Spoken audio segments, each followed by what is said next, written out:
to be announced very soon, where every staffer will be coming forward and answering questions voluntarily by our committee. We're moving on to the next batch of people that we've identified that would have some responsibility of the autopen.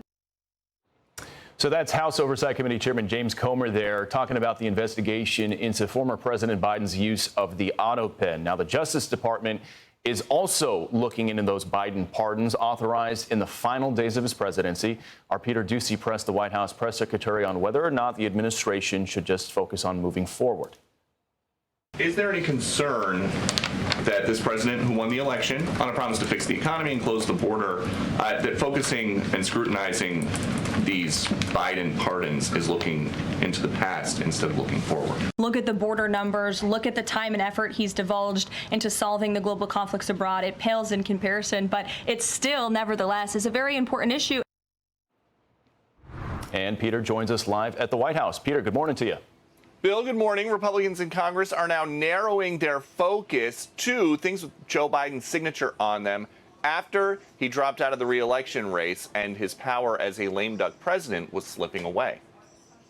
We're questioning all the ones that were made in the last year. We're really focused on the ones made in the last 100 days. He was spending the majority of his time in Delaware. He wasn't even in the White House. We know who was in the White House at the time. There were staffers and family members that spent a lot of time in the White House at that time. That's when all of the executive orders were signed using the autopen. We spent some time yesterday looking at PDFs of the last-minute Biden pardons. On most of the big ones, the Fauci, the Milley, the Liz Cheney, you can see the same neat signature. It even appears on the pardon for the Biden siblings. That appears to be the autopen. But there's one pardon where the handwriting is sloppy, the one for Hunter Biden. So we asked about that. When you look at these last-minute Biden pardons, the big ones, Biden siblings, Fauci, January 6th committee. That's right. Most of the big ones have the same very neat signature. We would expect that probably to be the autopen. There is one that looks different. It looks authentic. In fact, if you look at the last name, it almost looks like the president was having a hard time spelling his last name there. Is this White House of the opinion that the only pardon that would count is one that the president signed himself? It's very interesting. Very interesting props. If you want to bring them to my office later so I can take a closer look, I would like to do that. The president is making a good point when he discusses the usage of the autopen. Who was running the country for the past 4 years?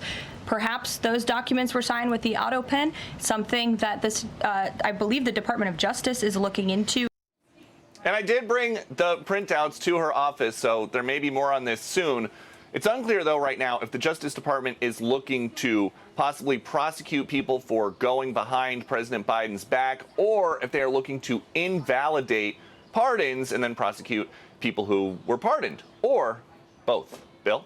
Yeah, that graphic you showed with all those matching signatures, really, really interesting stuff there.